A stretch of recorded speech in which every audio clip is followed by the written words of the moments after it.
आज की दो बड़ी खबरें। एनजेपीआरयू अपडेट्स। दोनों खबरों को सुनने के लिए वीडियो अंत तक देखें। चलिए शुरू करते हैं आज की पहली बड़ी खबर। स्नातकोत्तर के प्रश्न पत्र में पूछे जा सकते हैं सिर्फ 3 सवाल। स्नातक में 10 बहुविकल्पीय, 5 अतिलघु और एक विस्तृत प्रश्न पूछा जाएगा। प्रश्नपत्रों का स्वरूप तैयार करने को लेकर परीक्षा नियंत्रक ने बरेली कॉलेज के विषय विभागाध्यक्षों के साथ की बैठक। खबर विस्तार में। स्नातक और स्नातकोत्तर की अंतिम वर्ष की मुख्य परीक्षाओं को लेकर एनजेपी रोहिलखंड विश्वविद्यालय ने तैयारियां शुरू कर दी हैं। सभी प्रश्नपत्रों का एक प्रश्नपत्र होगा और समय 1.5 घंटा होगा। इसका तो निर्धारण शासन और विश्वविद्यालय स्तर पर पहले हो चुका है, लेकिन प्रश्नपत्र का स्वरूप कैसा होगा, इसका निर्धारण अभी नहीं हो सका है। मंगलवार को परीक्षा नियंत्रक संजीव कुमार की मौजूदगी में बरेली कॉलेज के सभी विषयों के विभागाध्यक्ष के साथ इसको लेकर मंथन हुआ, जिसमें सुझाव दिया गया कि स्नातकोत्तर के प्रश्न पत्र में सिर्फ 3 ही प्रश्न पूछे जाएंगे। इसी तरह से स्नातक में 10 बहुविकल्पीय, 5 अतिलघु और एक विस्तृत प्रश्न पूछा जाएगा। बुधवार को एक बार फिर से शिक्षक बैठेंगे और उसके बाद प्रश्नपत्रों के स्वरूप निर्धारित कर दिया जाएगा।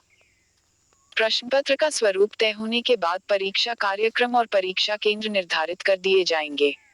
जल्द ही इसकी सूचना शासन को भेज दी जाएगी। इससे पहले एमए, एमएससी व अन्य स्नातकोत्तर पाठ्यक्रमों में 4 या 5 प्रश्नपत्र होते थे। इनमें छात्रों को 5 प्रश्नपत्र 3 घंटे में करने होते थे। अब 1.5 घंटे में छात्रों को 3 प्रश्नपत्र करने होंगे। इसी तरह से स्नातक में एक विषय के 3 प्रश्नपत्र होते थे, लेकिन अब एक ही प्रश्नपत्र तैयार होगा। स्नातक में बहुविकल्पीय प्रश्नों के 2-2 अंक, अति लघु के 5-5 अंक और दीर्घ के 30 अंक निर्धारित किए जा सकते हैं। छात्रों को प्रश्नपत्र हल करने में किसी तरह की परेशानी न हो, इसके लिए इस तरह से प्रश्नपत्र तैयार किया जाएगा कि तीनों प्रश्नपत्र का पाठ्यक्रम शामिल हो जाए। ऐसे में यदि छात्र सभी पाठ्यक्रम की पढ़ाई न कर सके तो उसे प्रश्नपत्र हल करने में अधिक दिक्कत न हो।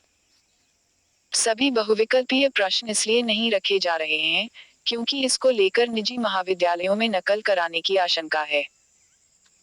बैठक में शिक्षकों ने कहा कि कम प्रश्नपत्र रखने से मूल्यांकन में भी अधिक दिक्कत नहीं होगी और समय पर परिणाम भी जारी कर दिया जाएगा।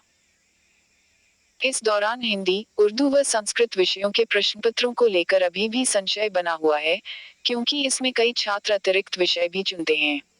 इसको लेकर बुधवार को बैठक की जाएगी, जिसमें अन्य शिक्षकों को भी बुलाया गया है। बैठक में बरेली कॉलेज के वनस्पति विज्ञान विभागाध्यक्ष डा. आलोक खरे, गणित विभागाध्यक्ष डा. स्वदेश सिंह, भौतिक विज्ञान विभागाध्यक्ष डा. वीपी सिंह, हिंदी विभागाध्यक्ष श्यामपाल मौर्य व अन्य मौजूद रहे।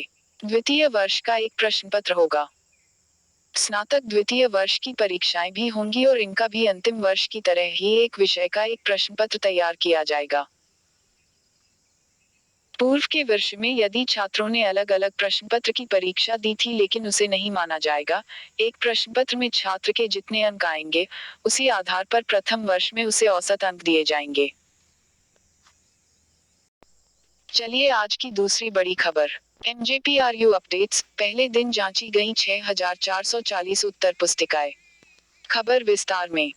एनजेपी रोहिलखंड विश्वविद्यालय में मंगलवार से सेमेस्टर परीक्षाओं का मूल्यांकन शुरू हो गया। पहले दिन मूल्यांकन में 70 शिक्षकों को बुलाया गया था, जिसमें 46 शिक्षक उत्तर पुस्तिकाएं जांचने पहुंचे।